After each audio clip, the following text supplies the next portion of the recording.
Quand vous pensez à la Nouvelle-Aquitaine, il vous faut imaginer un concentré des paysages français. La mer, la montagne, la plaine, le patrimoine historique chargé d'histoire et de légendes, un des fleurons de la gastronomie française. La Nouvelle-Aquitaine est également un territoire majeur dans l'histoire de France, une région riche de traditions et de savoir-faire. La maison Bernardo qui est avec nous aujourd'hui pour la porcelaine, mais aussi le beurre déchiré.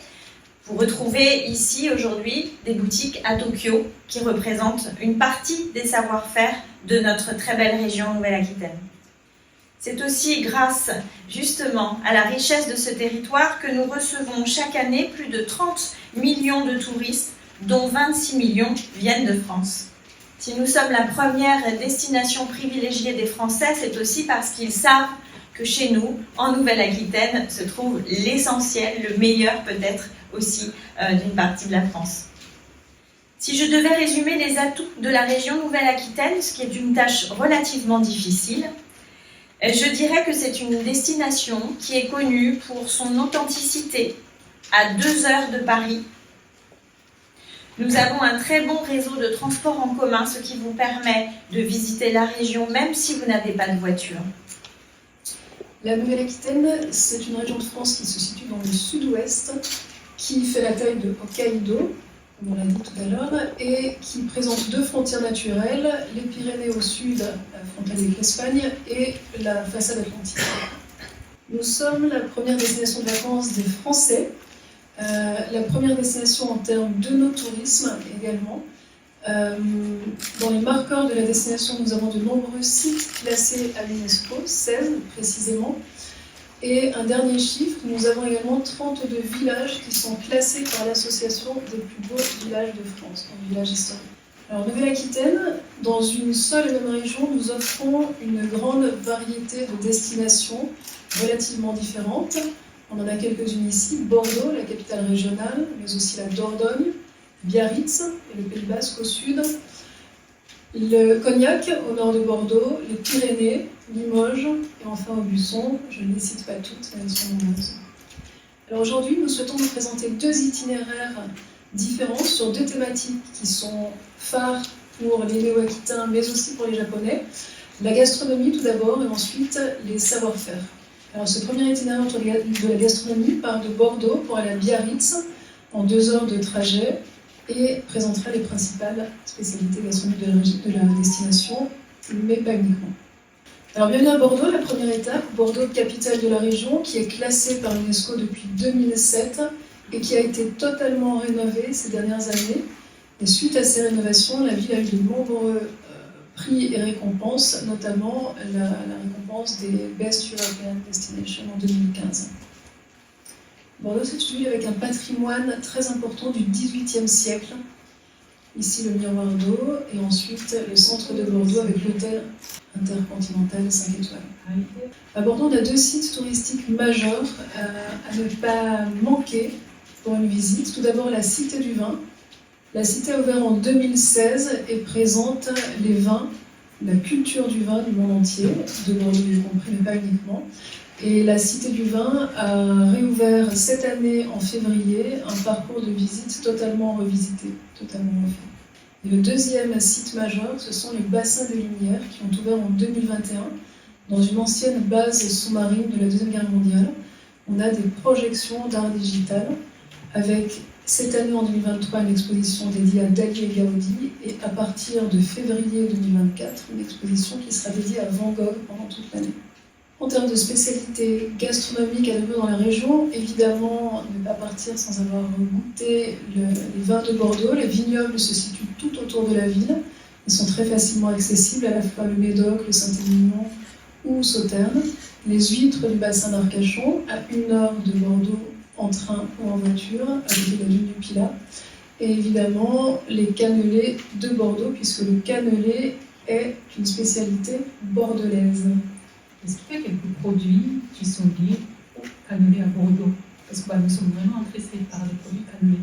À Bordeaux, on a 2 maisons principales qui fabriquent les cannelés, la maison historique Bayardran et un autre producteur qui s'appelle La Toque Cuivrée, effectivement.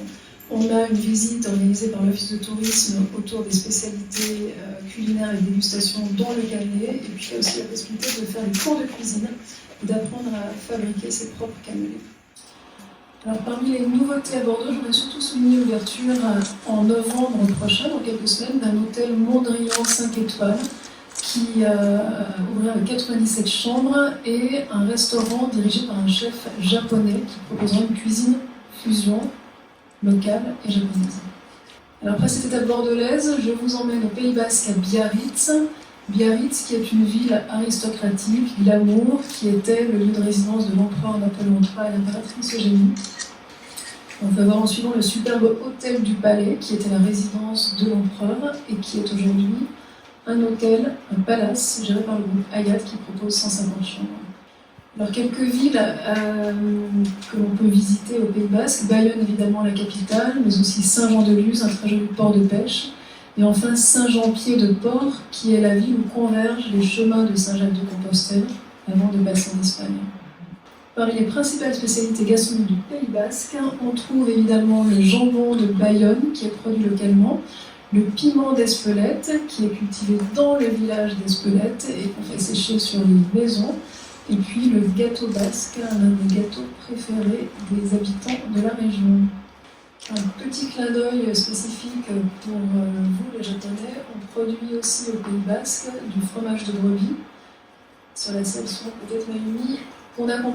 Parmi les nouveautés événements spécifiques au Pays Basque, la foire au jambon de Bayonne, les fêtes de Bayonne qui ont lieu chaque année, la maison Lartigue qui ouvre à la visite, le linge basque, et sur la salle suivante, un focus sur plusieurs artisanats basques, que ce soit le bâton de berger avec l'Imaquila, le gâteau basque avec Pariès, le tissage linge basque, on en a déjà parlé, mais beaucoup de possibilités de visiter des artisans et de se rendre dans leurs ateliers pour les rencontrer.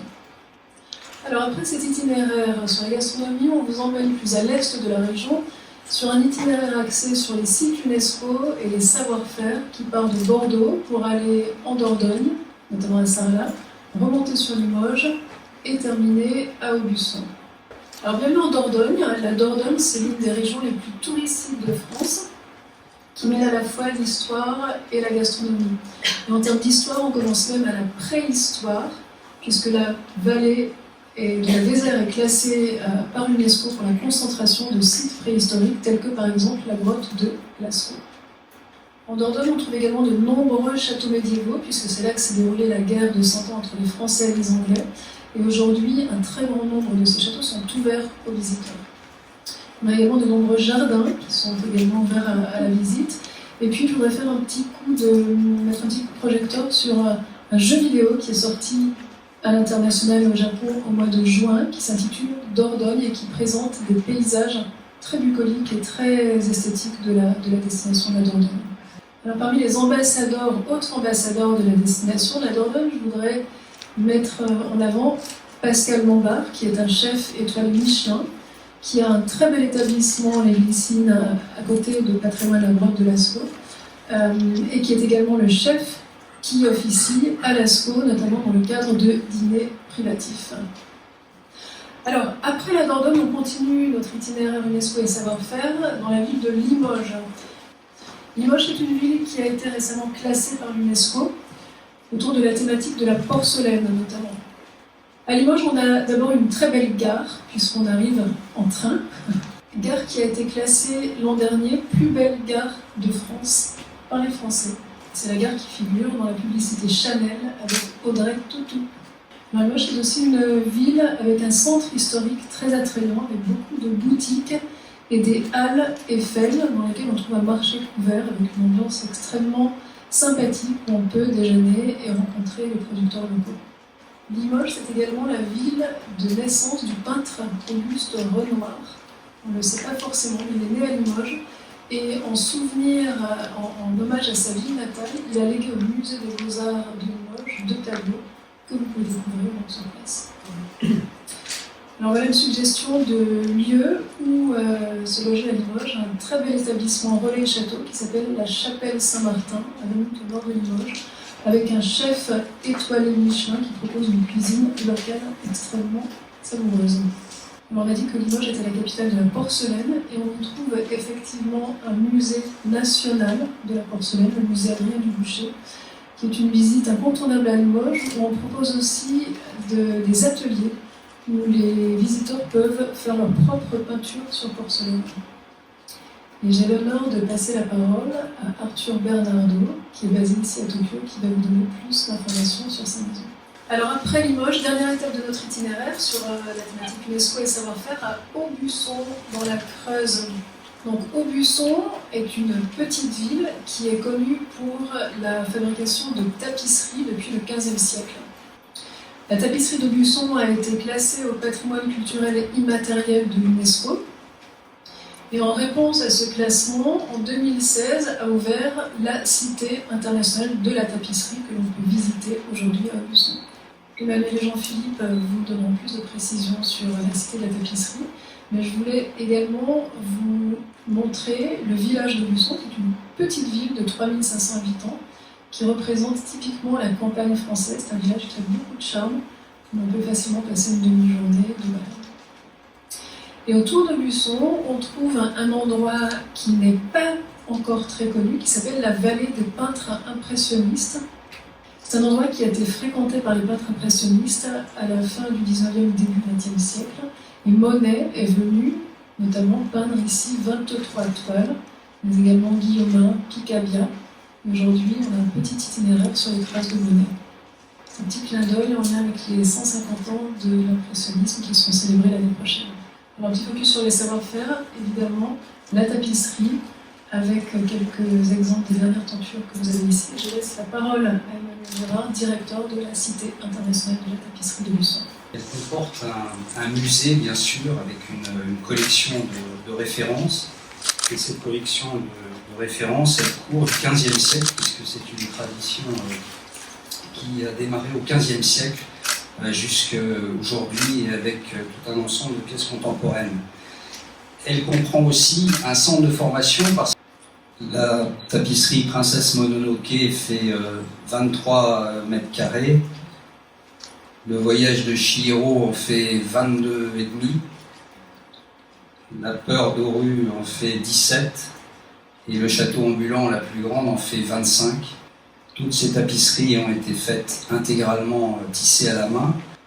Voilà, et donc on a présenté ces tapisseries déjà dans des lieux, déjà en France. On a présenté Princesse Mononoke à l'Opéra National de Bordeaux. On l'a présenté pendant l'été au musée du Quai Branly. Et bien sûr, ces tapisseries viendront au Japon. Dans le cadre d'organisation, ce n'est pas forcément nous les organisateurs, donc on les laissera annoncer le moment venu quelle tapisserie vient et à quel endroit, mais ne vous en faites pas, vous en verrez au Japon. Alors, on va juste terminer très rapidement sur les autres destinations de Nouvelle-Aquitaine, notamment les Pyrénées, à la frontière espagnole, qui accueille chaque année le Tour de France. On a également Cognac, à 1h30 au nord de Bordeaux, où on peut visiter les grandes maisons de production du cognac, comme Hennessy, que vous voyez ici sur la photo. La Rochelle, au nord de Cognac, sur la côte atlantique, une très belle ville historique. Et enfin Poitiers, dans le nord de la région, qui est à 1h20 de Paris en train, et qui est la ville d'Alménor d'Aquitaine, avec un patrimoine historique extrêmement important.